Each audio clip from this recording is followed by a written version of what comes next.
Well, hey, what's up, everybody? I'm pumped for today, and I get to have one of my best friends in the entire world, Eric Newman, hanging out with us. Got a fresh cut. I did. Thank you for noticing. Hey, it looks strong. Megan tells me you need to notice when people get their hair cut. Yes. You should also notice when people fix their hair, but that's probably it's a whole different conversation. Story, yes. Yeah. But Eric is an incredible leader. He started an organization called the Roc Solid Foundation.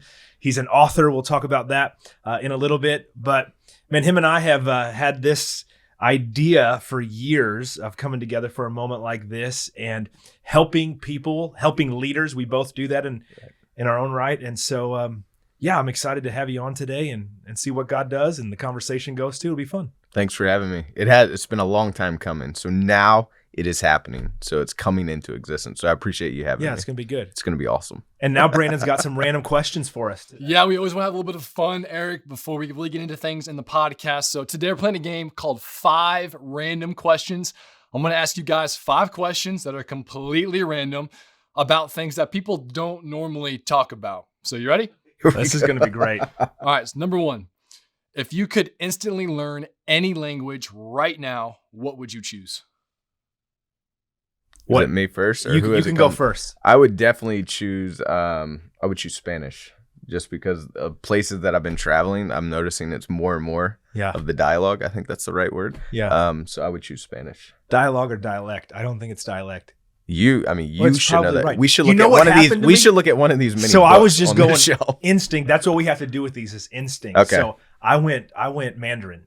Like inside, I was like Mandarin. Okay. So there's no rhyme or reason. It just, it could be. I don't know any of the Star Wars language. What is that called? I just was like, I think about just Asian culture, and I think about China as a superpower, and I think that's why I was probably like, oh, if I could speak that language. Anyway. It's great. It's fun. Number 2, what is your most used emoji? Shaka, bro. Like, it's just like, I'm mad or I'm happy. It's almost like aloha, like just shaka. Like, really? If someone gives me a negative, like it's a negative text, I'll just throw a shaka up. And if it's a positive one, I'll throw a shaka. I have never used that. I use it all the time. I'm going to start. You should. Yeah. Thumbs up is definitely, which feels so boring right now. Mine was a lot better on that one. I feel really bad about myself right now. I'm going to flip the script today. There you go. All right, number 3. What is the strangest thing in your refrigerator? Man. Okay. That is random. My mind just went a lot of different places. My daughter made me a dessert, and it was a concoction of everything that I think that she could find in the refrigerator. And she's like, Daddy, I saved it for you to taste. But I put it in the refrigerator. I'm like, oh, it's got to be cold first. And it may still be there from a month ago. So that may be mine. Most random, or I don't know, Worcestershire sauce. I don't know what's in my refrigerator. So here's what I'm going to say. It's because this isn't normally in our refrigerator. And I saw it yesterday.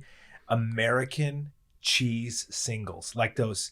like you unwrap them in the plastic, and they're actually made out of plastic. Oh, you actually eat some of the plastic that gets stuck on the grilled American cheese. Yes, my 5-year-old loves it, and I saw him eating it, and he actually rolled it up in a ball before he ate. One of the grossest things I've ever seen in my entire life.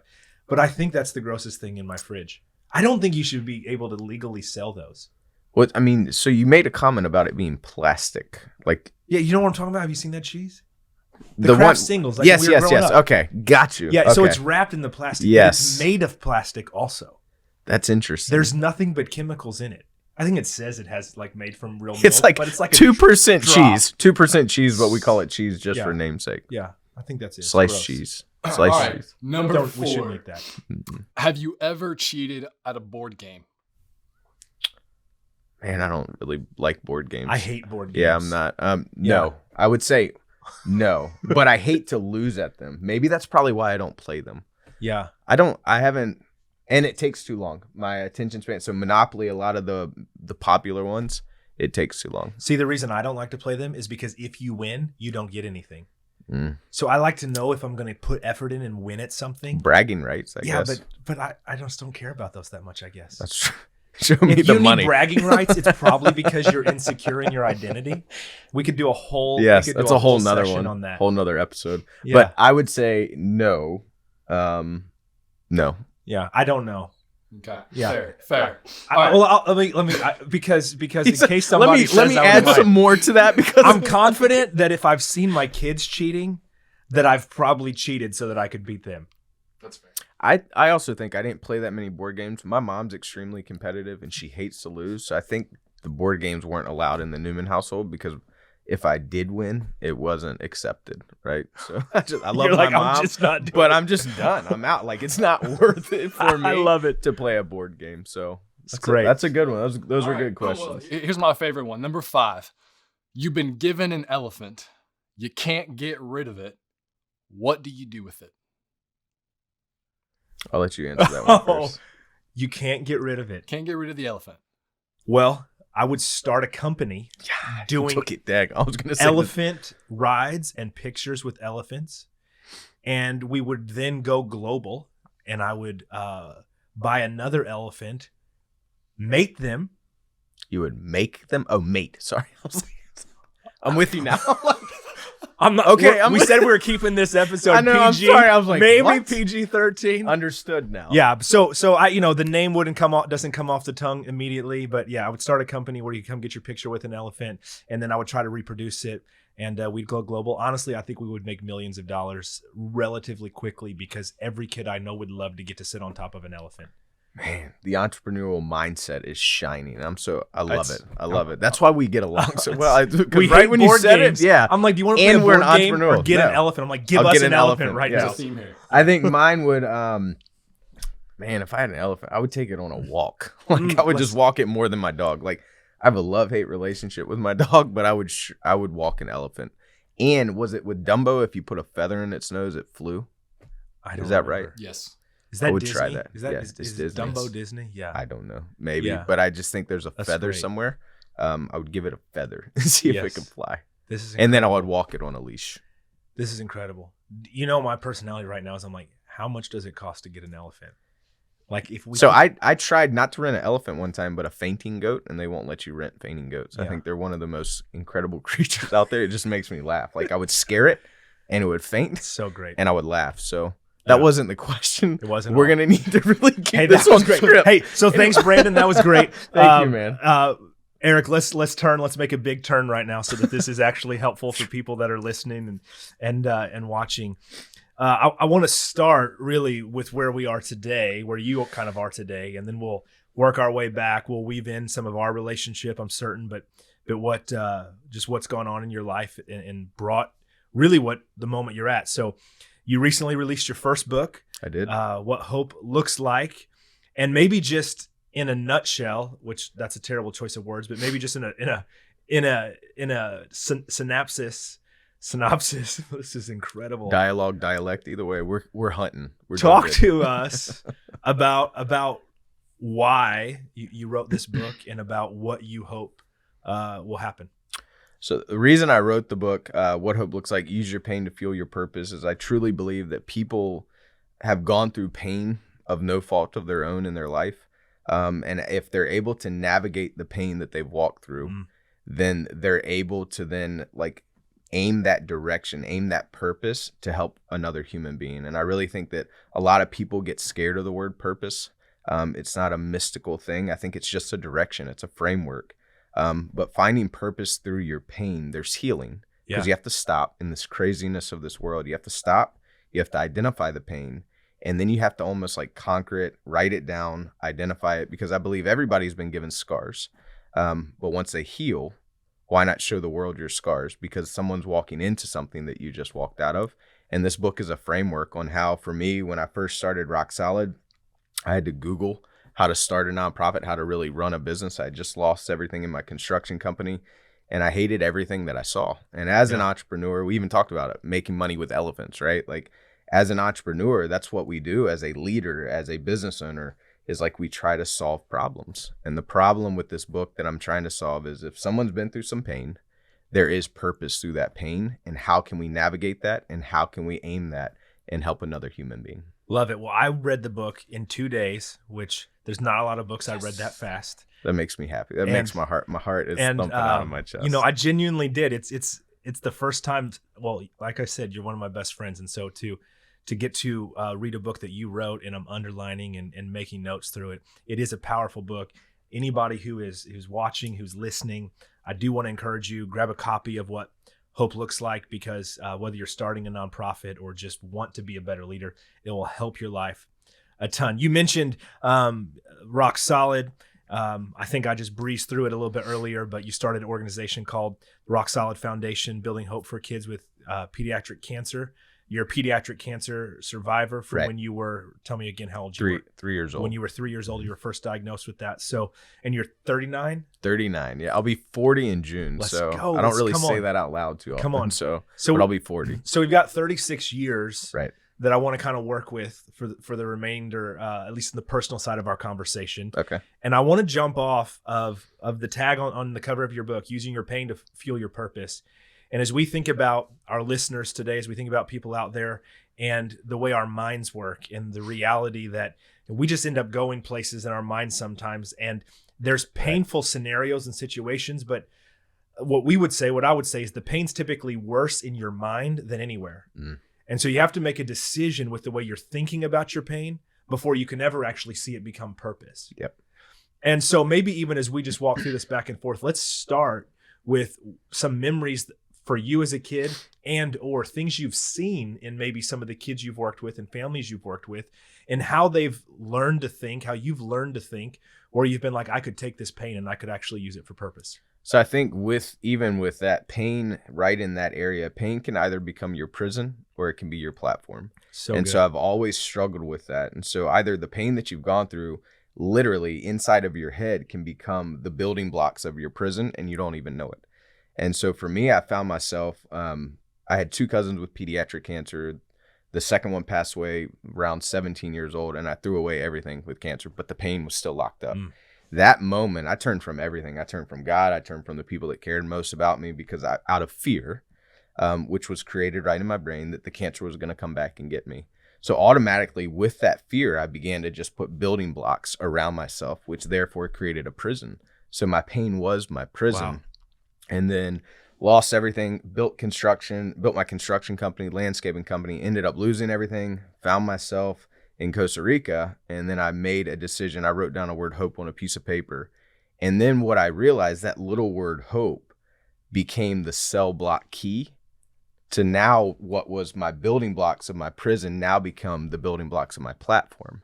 And I think right in that moment, fear or your pain can be your prison or your platform. And how I've seen it work through Roc Solid is that I've even, like, parents that we've worked with have experienced the worst news of their entire life, right? So the sweetest name to any human being is their own, right?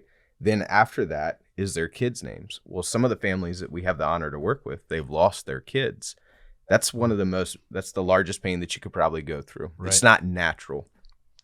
But if they're able to walk through something like that and use their pain to focus on the cancer community or whatever community that they choose to, there's purpose in that. And I think if you can take action, that there's beauty in that, and there's healing by identifying the pain, calling it out, and then working through the mess. Because pain is hard. Pain is messy. It's nasty. It splatters everywhere. And it's inevitable. Correct. I think one of the things I think about with that whole concept of pain for purpose and really just significance and what we might use as a word of success in life. Right. I know you want to be successful. I want to be successful. And what I start to think about, and even the way you just described it with building the blocks, building a wall around yourself, so to speak, the thought that came to my mind was that if we don't choose to use our pain to do something of significance, eventually it's going to just keep building fear over our life.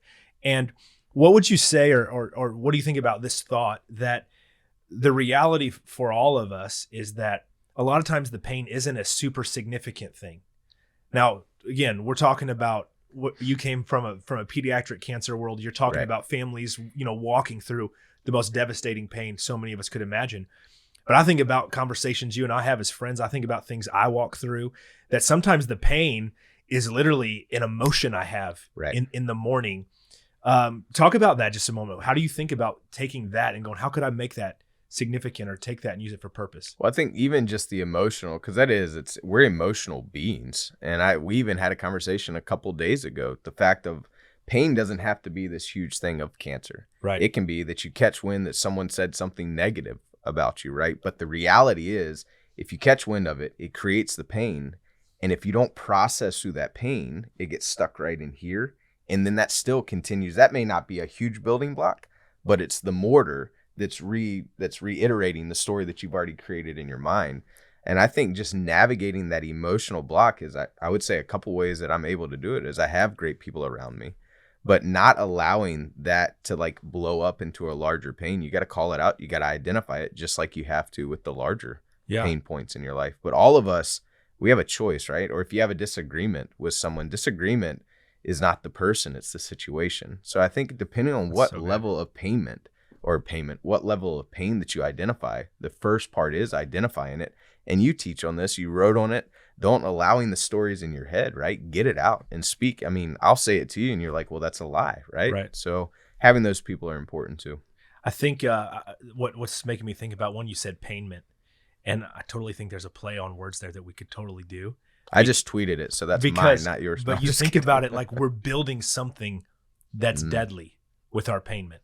And that's part of the reality that most of us do. Right. Is I take this pain and I actually use it as a currency Yep. in the pain instead of changing it into purpose. Mm-hmm. And I know for me, one of the things that That's good. One That's of the really things good. that I think about with pain, there's a lady named, I think her first name's Elizabeth, and her last name's Elliot. Her husband was a missionary who died, in the people they were trying to reach with the gospel. He was killed, and she wrote a book recently. I say recently, I don't know how old it is, but it's called Suffering is Never for Naught, or Suffering is Never for Nothing. And it's caused me to think about, just like when you talk about pain for purpose, it's caused me to think about in every single moment, there has to be a thing that there is for me to learn so that I could get better. One of the things I know about you that you do a great job of, that even if you just take a minute to talk about, you are able to journal and write your thoughts better than anybody I know. And I think it's part of what I view, it helps you take that painful moments and make sure you end up seeing success come from them. Right. What would you say to somebody that needs to get better at that? I would encourage you, just the journaling. So I get asked that a lot. There, even where the book came from. People ask me, how did you decide to write a book? And I think the reality was that I learned very long ago, and you helped me understand this, is like, we're creative human beings, especially with the entrepreneurial mind, or even if you're sitting at home and you don't own a company, or you don't consider yourself a leader, you are a leader. Right. But the fact of the matter is that I believe once you write it down, it becomes harder to kill. Because if I write an idea down, so good. And then I write it down and I look at it, because I believe that there are people out there that have gone to bed thinking about something and have woken up thinking about an idea that they haven't brought into existence yet, speaking it into existence. But once you write it, it becomes harder to kill. And then once you write it down, then I'm like, hey, Michael, this is my idea. Now you've spoken it. And once I've spoken it to you, there's a little form of accountability. Just like this has taken us 3 years to bring into fruition, but we've never lost idea of it. Why? Because it was a journal, I'm assuming, with you, and it was a journal with me for quite some time. And I just think if you don't know how to journal, I would just encourage you to open the journal up, right, and write down what you had for lunch. That's it, or what you had for breakfast. That's so good. Put the date, because you know the date and you know what you ate. Then from there, then the next day, open it up, and then add something to it. Or if you don't, I do an exercise called 5PT, 5 positive things, in the lower right hand corner of my journal. And it makes myself identify 5 positive things in my life in that current moment. And I have to do that before I go into the office, or I have to do that before I go in to any situation, before I go into the house, right? I'm not CEO or leader at the house. I'm daddy, I'm tickle monster, I'm husband, I'm all of that stuff. So I think identifying, it's a habit. And there's plenty of books, Atomic Habits. There's so many out there. You just have to be dedicated. Right? You have to be accountable, but you have to do it. And that's the thing. This book, I had 73 journals that I had collected. And the key thing to that too is, like, I did a red line audit of like prayer, like where I've seen praise reports. I've seen like significant movements in the organization, significant things in my family's life. And I'll circle it. And then what I'll do is I'll read through all my journals, and then I take it and then I do a Google Doc, and then I type it all out. So I've now written it, I've read it, and now I've typed it. So it's embedding that information into my head. But the other part is these journals, I'm writing through the lens of my kids reading it 30 years from now. Yeah. They're going to know me as daddy. Yeah. But after I'm gone, they're going to know what you went they're through. going to know like how their daddy was able to navigate Right. this crazy up and down amazing thing called Right. life. And that gives me the motivation to open the journal every single day. And I have 1,000 ideas a day. 999 of them are probably horrible ideas, but I'm not going to take the chance of not capturing that one. Right. So good. I think that fear that it's a waste of our time keeps so many of us from not taking that step. Right. And even what you just said, I'm not going to risk wasting the one. I'll write down the 999, which I don't know that you really write down 1,000, but if you do, just even more to you. No, I don't. But that's the thing is we're creative, but I have a lot of ideas and most of them are irrelevant. But it's that one, focus on the one, what you hope to do for the many. And that's the one I'm not willing to sacrifice. Right. And it's and I've seen it time and time again. So this has been 13 years that I've been journaling. And there's a lot of ups and downs in there documented.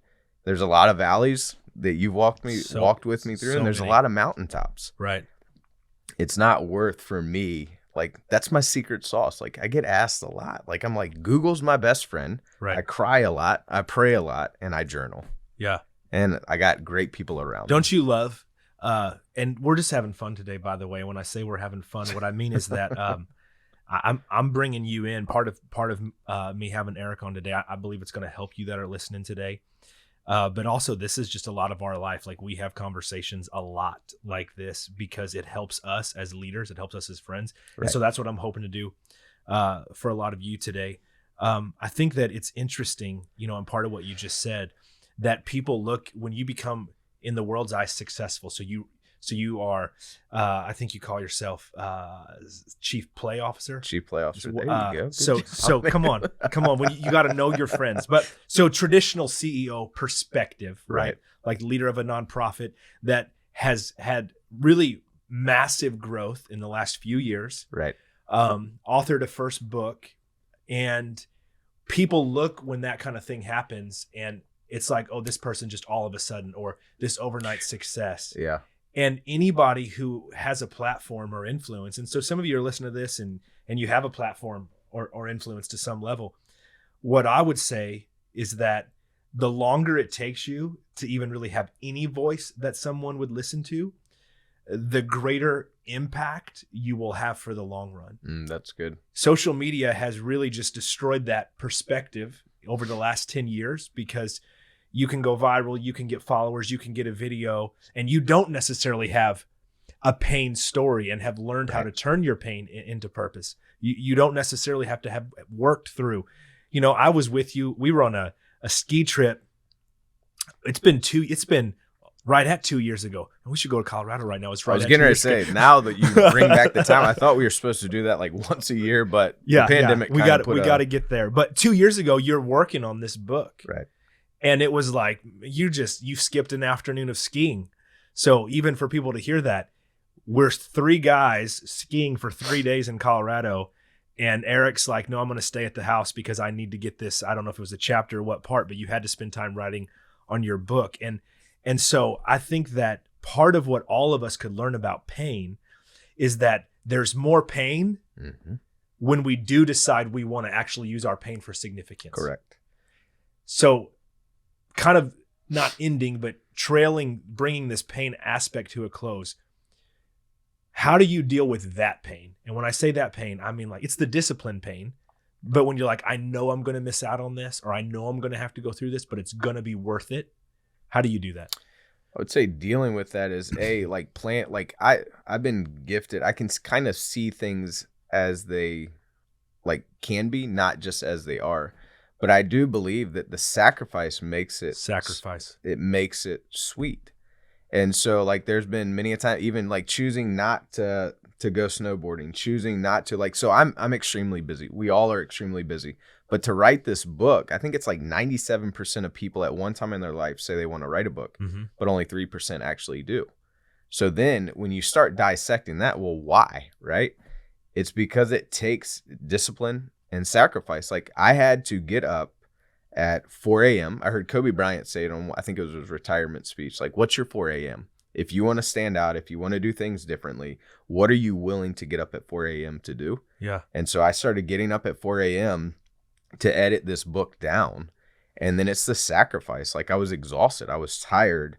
But I just believe that if I can beat cancer, there's nothing in this world that I can't do. And I know people watching that they don't have that cancer story. But it's once you make the commitment, just know that it's not rainbows and unicorns. Like it's not. We make it look good. Yeah. But there's a lot of sacrifice. There's a lot of hard stuff. And I'm not saying this to discourage you, but I'm saying it to guide you and to prepare you. Yeah. Because that's the part of all of this is pain into purpose. Purpose is personal, right? It's so good. It's personal space. Right. Pain is personal.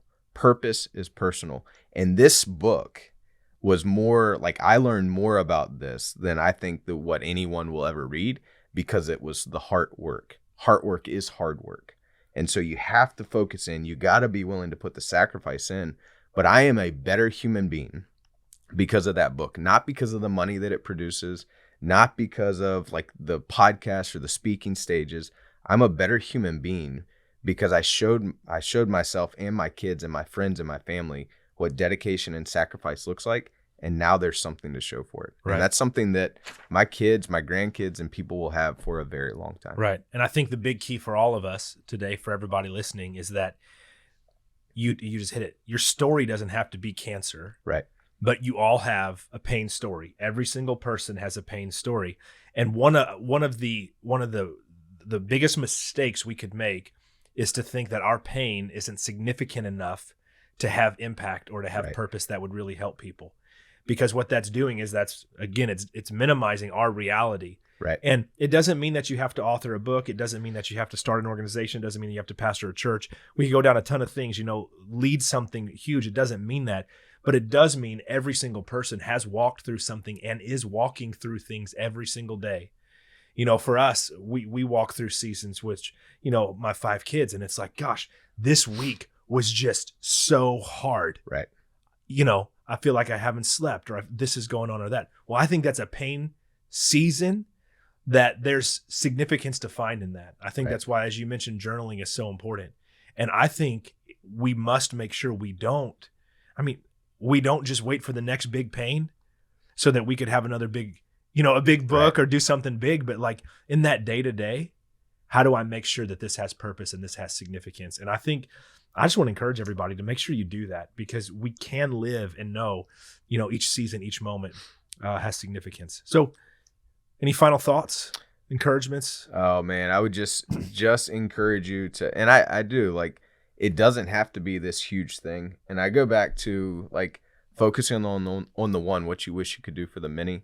And I just boil it back down to like the dedication of like Billy Graham's Sunday school teacher. I think a lot about her. She put her life into like loving and serving like Billy Graham. She changed one human's life and then changed the millions. And that's the thing is, like, selfishly, I want to change the millions. I want it to be big. I love the mountaintops. But the reality is sometimes the simplest things can make the largest impact. And the simplest thing of just writing your thoughts down on a journal could change the life of one human being that will then change the life of millions. And I think that's what it's about, is focus on the one. Focus on the one, what you could do for the many. So and good. You'll never go wrong. So good. Well, the focus of this podcast and what we want to work to do every single episode is to make sure we understand we can flip the script, that whatever our thinking patterns are, we believe if you change your thoughts, you can change your life. And today, the big takeaway for me, the reminder is that when that pain comes into my mind, I can flip it to go, this is simply purpose.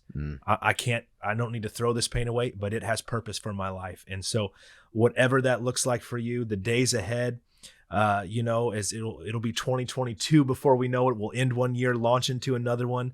And so we'll have tons of good moments. That's crazy. Yeah. I know we don't like to talk about that.